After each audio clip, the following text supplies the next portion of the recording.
우피치 미술관 소장품은 대부분 메디치 가문이 직접 예술가들에게 의뢰했거나 많은 돈을 들여 수집한 것들입니다. 저 2,500점이 다 메디치 특히 거구나. 메디치 가문은 금융과 무역업으로 번 돈을 상당 부분 예술과 학문에 투자했습니다. 메디치 가문이 활동했던 때는 이탈리아에서 르네상스가 시작되는 시기였죠.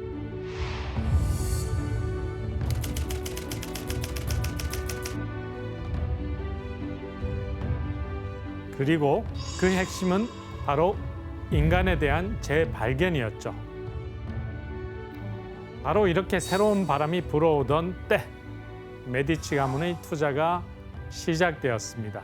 근데 메디치 집안이 아까부터 보니까 성견지명이 되게 좋은 것 같아요. 맞아요, 맞아요. 네, 저런 예술 작품을 투자했다는 것도 지금으로 돌아보면 좀 굉장한 재산이잖아요. 저것 또한. 맞아요. 그러니까 사업가 기질이 정말 그렇죠. 대단한 있어요, 거예요. 있어요.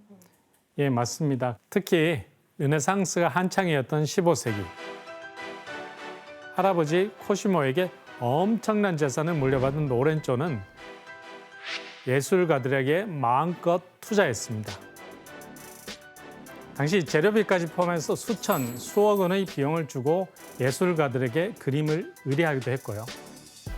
때로는 매달 일정 비용을 주면서 돈 걱정 없이 예술 활동을 하도록 후원했습니다. 그래서 지금까지도 르네상스에 대한 막대한 영향을 미친 인물로 평가되고 있는 것입니다. 우와.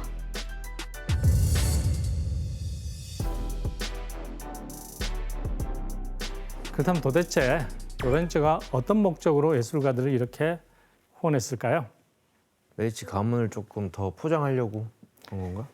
사실 가문의 명예를 높이기 위해서였습니다. 야. 그래서 재능 있는 예술가라고 판단하면 지원을 아끼지 않았던 것이죠.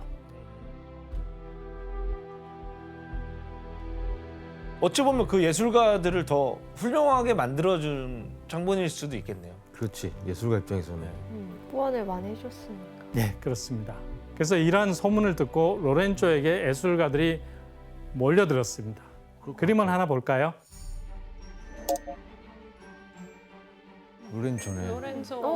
그러네요. 그렇죠. 예술가들이 앞다투어 로렌조에게 자신의 작품을 보여주고 있습니다. 그중 우리에게 좀 익숙한 인물도 있는데요. 맨 오른쪽 사람이 바로 르네상스의 최고의 천재라고 불리는 미켈란젤로입니다. 와, 천지창조. 아, 저 조각 그래서 들고 왔구나. 아주 앞에. 젊은 미켈란젤로의 모습이네요. 네. 미켈란젤로에 대한 로렌조 애정은 각별했습니다.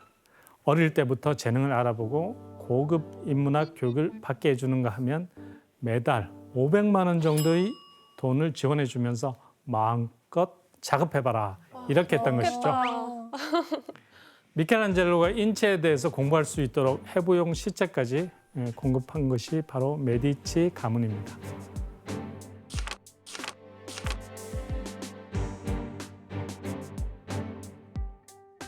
아리 씨, 어떻게 미켈란젤로 이렇게 딱 한 번에 알아봤을까요? 재능을? 이 둘의 첫 만남에 대해서 아주 재밌는 설이 있어요. 미켈란젤로가 12살 때쯤 조각 영재로 뽑혀서 메디치 가문 정원에서 그리스 신화 사티루스 신을 조각하고 있었어요. 그때 우연히 로렌조가 지나가면서 아니, 늙은 사티루스인데 이빨이 너무 건강하구나 막 이런 멘트를 하나 한마디 한 거예요. 미켈란젤로가 그거 듣고 그 이빨을 뭐 몇 개 뽑고 구멍도 내고 진짜 노인처럼 만들었대요. 그래서 로렌조가 그거 보고 깜짝 놀란 거죠. 그래서 그때부터 미켈란젤로는 로렌조의 후원을 적극적으로 받게 된 거예요. 아니 고집세기로 유명한 미켈란젤로가 그걸 고쳤네. 수정을 했네. 로렌조의 말을 듣고. 자, 그럼 메디치 가문이 특히 많은 작품을 의뢰했던 예술가는 누굴까요? 바로 비너스의 탄생을 그린 화가이자 로렌조가 친구로 삼았던 보티첼리입니다. 피너스의 탄생.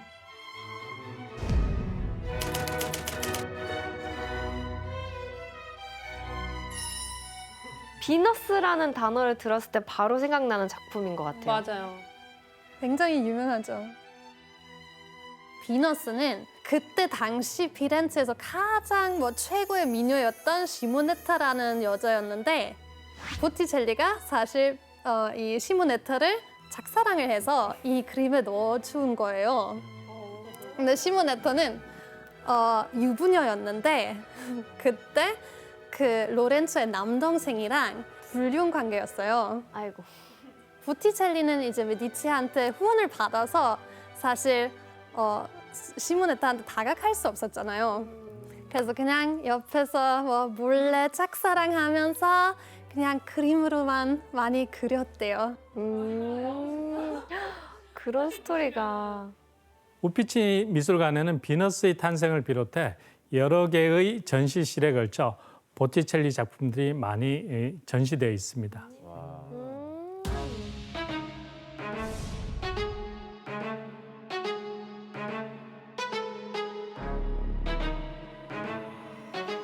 보티첼리 그림 대부분이 메디치 가문이 의뢰해서 만든 것들이죠. 그런데 당시 메디치 가문은 예술가와 작품을 계약한 후에 그림의 주제와 등장인물은 물론 각각의 인물들을 어떤 크기로 그릴지 또 어떻게 배치할지까지 세세하게 합의하곤 했습니다. 교수님, 그러면 그림에 메디치 가문의 의도가 그림에 담기게 되는 거 아닌가요? 사실 이 시기는 화가보다는 주문자의 의도가 그림에 반영되는 게 더 일반적이었습니다. 실제로 보티첼리가 그린 그림 중에는 메디치 가문의 정치적 의도가 담겨져 있는 것들이 많습니다. 한번 그림을 보고 우리 해석을 해볼까요? 네. 네.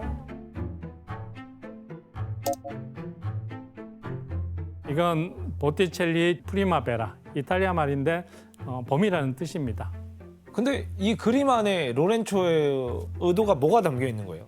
사실 미술사회에서도 해석에 대해서 의견이 분분합니다. 그래서 이 그림은 여러 가지 시각으로 매우 다양하게 해석됩니다. 하지만 철저하게 메디치 가문의 시선에서 이 그림을 한번 읽어보겠습니다. 네. 첫 번째 중요한 것은 꽃이 유독 많아 보이죠? 꽃. 네. 그리고 오른쪽에 두 여신, 여신은 꽃의 여신 플로라, 그리고 봄의 여신 클로리스입니다.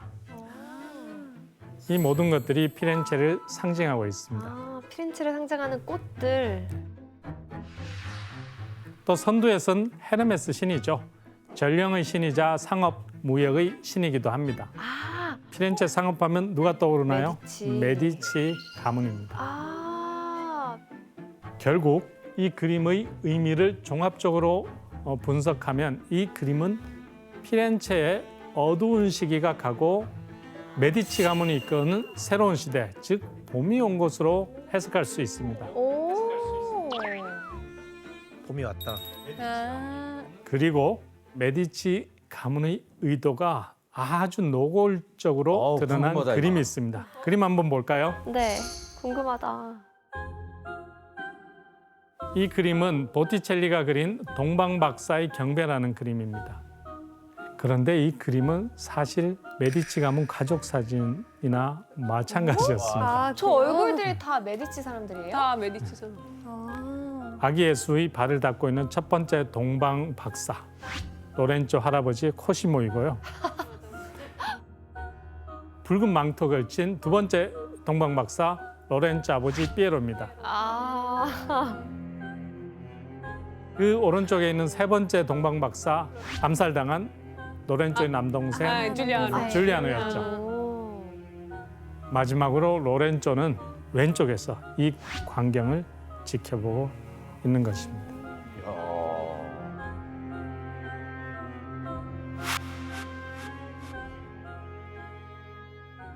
그렇구나. 사실 메디치 가문 사람들은 음악에도 관심이 많았습니다. 대단하다. 메디치 가문과 프랑스 왕 앙리 4세의 결혼식이 있던 해 축하연이 피렌체에서 열렸는데 바로 이때 메디치가 호원한 음악가들이 대중 앞에서 공연을 했습니다. 이때 만들어진 음악이 프랑스와 유럽에 전파돼서 지금의 오페라로 자리 잡게 되었던 것입니다.